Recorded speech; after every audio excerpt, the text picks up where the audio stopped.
മുഖ്യമന്ത്രി V D സതീശന്റെ വായനാശീലത്തിന്റെ കാര്യത്തിൽ ആർക്കും സംശയമില്ല. എന്നാൽ അദ്ദേഹം ഒരു വേദിയിൽ ഇസ്ലാമിനെ കുറിച്ചും ഇസ്ലാമിക മൂല്യങ്ങളെ കുറിച്ചും സംസാരിക്കുന്നതെന്ന് കേട്ടു.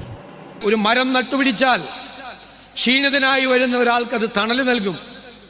അതിൽ കൂടിയിരിക്കുന്ന പക്ഷികൾക്ക് അത് കായികനികൾ ഒരുക്കും. അതിന് കൂടൊരുക്കാനുള്ള സ്ഥലം കൂടിയാണ് ഒരു വൃക്ഷം. ജീവജാലങ്ങളെയെല്ലാം ചേർത്തു പിടിക്കുന്ന, മനുഷ്യന് തണലൊരുക്കുന്നത് ആണ് വൃക്ഷം എന്ന് പ്രകൃതിയെക്കുറിച്ച് ഇതിനേക്കാൾ നല്ല വാചകത്തിൽ എങ്ങനെ പറയും? ഏറ്റവും മികവാർന്ന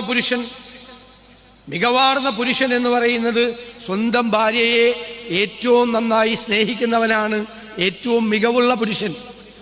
അതാണ് പുരുഷൻ. ഒരു പുരുഷന്റെ മികവ് നിശ്ചയിക്കുന്നത് അവൻ സ്വന്തം ഭാര്യയെ ഏറ്റവും കൂടുതൽ സ്നേഹിക്കുന്നവനായിട്ട് കണക്കാക്കിയിട്ടുള്ളതാണ്. എന്നെ അത്ഭുതപ്പെടുത്തിയത് ഏറ്റവും വലിയ സുവർണകാലം പ്രവാചകന് ശേഷമുള്ളത് എന്ന് വിശേഷിപ്പിക്കപ്പെട്ട